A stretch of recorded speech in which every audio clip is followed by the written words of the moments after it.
আপনাকে দেখে অন্য সাধারণ 5টা মেয়ের মতো মনে হয় না। আপনি কৃষ্ণময়ের মতো একজন মানুষকে নিজের জীবন সঙ্গী হিসাবে চুজ করেছিলেন, তার সঙ্গে এরকম একটা বিপজ্জনক জীবনের আপনি বাজি রেখেছেন। এরকম একটা মেয়ে হয়ে আপনি আপনার ঘরে একজন পুরুষ থাকলে নিরাপত্তাহীনতায় যে ভুগবেন সেটা ভাবতে একটু কষ্ট হয়। কে বলল? জানি, ক্ষণিকের জন্য হলেও আপনি ভয় পেয়েছিলেন।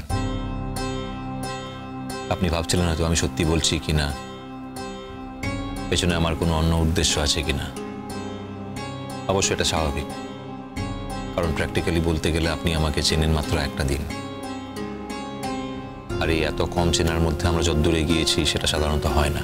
এটা ঠিক, আমি এখনো পুরোপুরিভাবে আপনাকে বিশ্বাস করে উঠতে পারিনি, কিন্তু আপনি যা করছেন, যা করলেন, আর একদিনের পরিচয় পৃথিবীতে এমন কেউ করে বলে আমি জানি না, তেমন কোনো অভিজ্ঞতাও নেই। এটাই যদি হয়, আপনার মুখের কথায় যদি মনের কথা হয়, তাহলে আপনার মতন মানুষ এই প্রথম আমি দেখলাম। ভুল বললেন, আপনি কৃষ্ণময়কে দেখেছেন। কৃষ্ণময়কে মনে রেখে এই কথা বলছি। কৃষ্ণময়ের অন্য আবেগ ছিল, এক্সট্রিমিস্ট ছিল, চরম পন্থাই ছিল ওর পন্থা। অনেক সময় ও মানবিকতাকেও পাশে সরিয়ে রাখত। আপনি এটা ভাববেন না যে কৃষ্ণময় চলে গেছে বলে আমি ওর সমালোচনা করছি।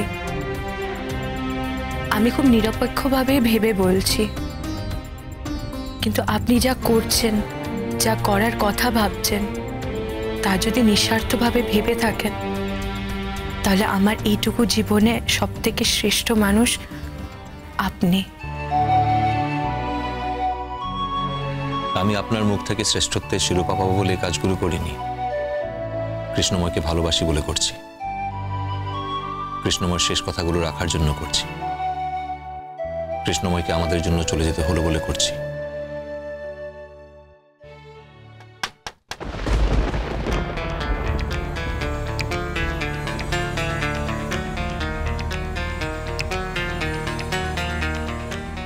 চমকানোর কিছু নেই, আপনি বসুন, আমি দেখছি।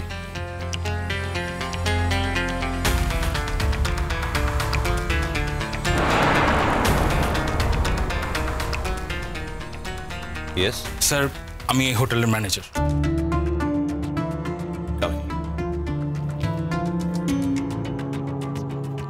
স্যার, আমি এক্সট্রিমলি সরি। আমাদের কড়াকড়িটা যদি এতটা না থাকতো তাহলে আপনাকে এভাবে ডিস্টার্ব করতাম না। আমাদের কড়াকড়িটা সত্যি স্যার খুব ভয়ঙ্কর।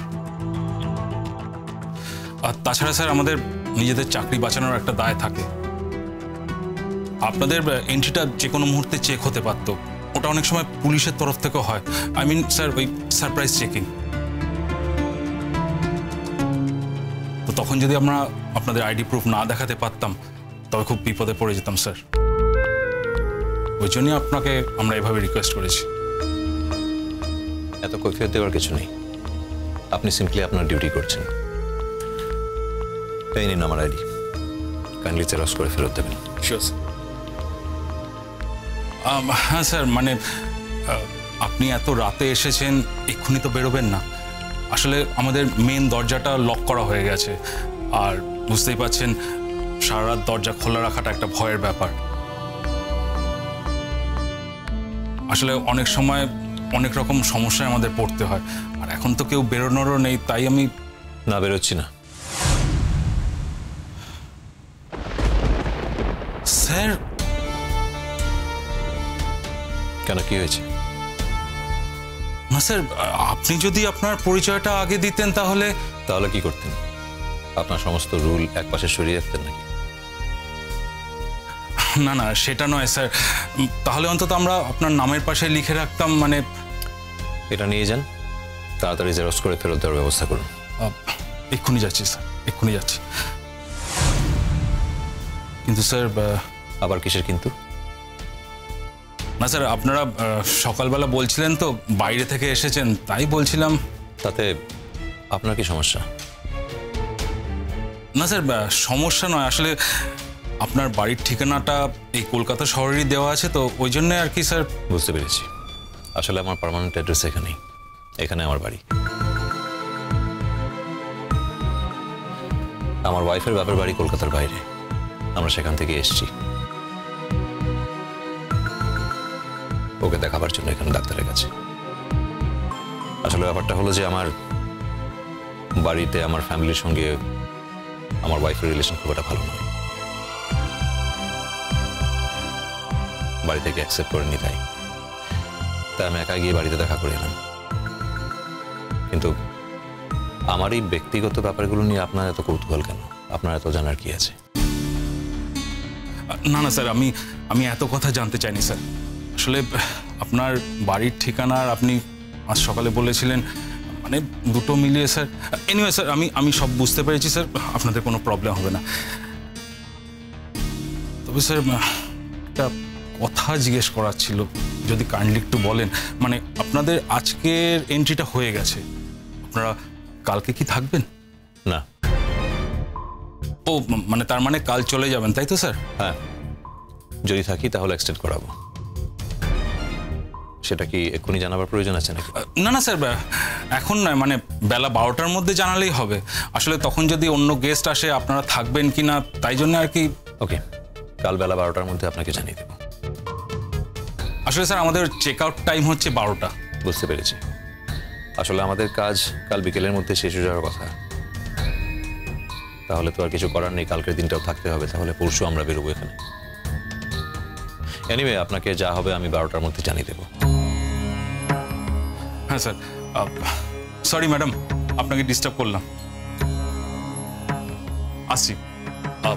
স্যার বলছিলাম যে এই আইডি প্রুফটা আপনাকে কাল সকালেই যদি দিই, মানে আপনারা তো এখন ঘুমোবেন, তাই আর ডিস্টার্ব করতে চাইছিলাম না। কাল সকালে দিয়ে দেবেন। ঠিক আছে স্যার। উনি একজন আইপিএস অফিসার, কিন্তু কোথাও একটা গন্ডগোল আছে, একটা মিলছে না। উনি বলেছিলেন সকালবেলা ওনার ওয়াইফকে ডাক্তার দেখাতে নিয়ে এসেছেন, 2 দিন থাকবেন তারপর চলে যাবেন। আর এখন দেখা যাচ্ছে ওনার বাড়ি কলকাতা শহরেই, আর উনিও এই শহরেই চাকরি করেন। যাকে আমি তো আমার প্রুফ পেয়ে গেছি, এত কথায় কি দরকার? আর কিছু বলার আছে? না স্যার, আমি আসছি স্যার।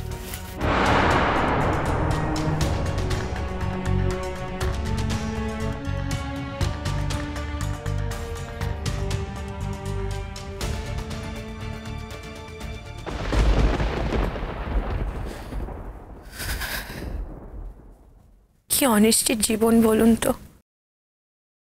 আপনার নিশ্চিত জীবনের সঙ্গে আমার অনিশ্চিত জীবন জুড়ে দিলাম। এখান থেকে কি করে বেরোবো বলুন তো? আপনি তো ক্রমশ জড়িয়ে যাচ্ছেন এর মধ্যে। ওনাদের কাছে এখন আপনার আইডেন্টি প্রুফটাও আছে, চাইলে তো সবকিছু ফাঁস করে দিতে পারে। এরা এরকম চাইবেই বা কেন? এরা এখানে হোটেল চালাচ্ছে, ব্যবসা করছে, আমরা টাকা দিয়ে রুম ভাড়া নিয়েছি, আইডি প্রুফ দরকার ছিল ওদের দিয়ে দিয়েছি। কাল নয় পরশু এখান থেকে চলে যাব। এদের এত মাথা ব্যথার কি আছে? আর দ্বিতীয়ত আমার পজিশনটা দেখে ওরা আমাকে এতটা ঘাটাতে সাহস পাবে না। বলতে গেলে ভালোই হলো ওটা দিয়ে। আপনি চিন্তা করবেন না, আপনি শুয়ে পড়ুন। না না, আপনি জেগে বসে থাকবেন আর আমি শুয়ে পড়ব? তাতে কি? আপনার তো বিশ্রাম দরকার, আপনার শরীর ভালো নেই। আমি ঠিক আছি। ঠিক নেই, আপনার এখন বিশ্রাম দরকার। আপনি ঘুমুন। আর হ্যাঁ, কাল একবার আপনাকে আমার সঙ্গে বেরোতে হবে। কোথায়? বাইরে। যেটার জন্য আপনার মেইনলি এখানে আসা, কোথাও একটা কার্ড টার্ড করতে হবে, কোনো হসপিটাল বা নার্সিং হোমে আপনাকে তো ভর্তি করতে হবে। অত লোকের মধ্যে আমার যেতে ভয় লাগে। ভয়ের কোনো কারণ নেই। যতক্ষণ আপনি আমার সঙ্গে থাকবেন, আমার সামনে থেকে কেউ আপনাকে অ্যারেস্ট করতে পারবে না, নিশ্চিন্তে থাকুন। তাহলে তো কালও আপনার অফিস কামাই হবে। হ্যাঁ, তা হবে, কিন্তু এটাও তো আর্জেন্ট। আপনাকে কোথাও একটা সেটেল করে দিতে পারলে আমার স্বস্তি হবে। কিন্তু সেখানেও কি? হসপিটালেও তো হ্যাঁ, সেখানেও আপনার পরিচয় জানতে চাইবে। আমাকে আবার আপনার হাজব্যান্ড হিসেবে পরিচয় দিতে হবে।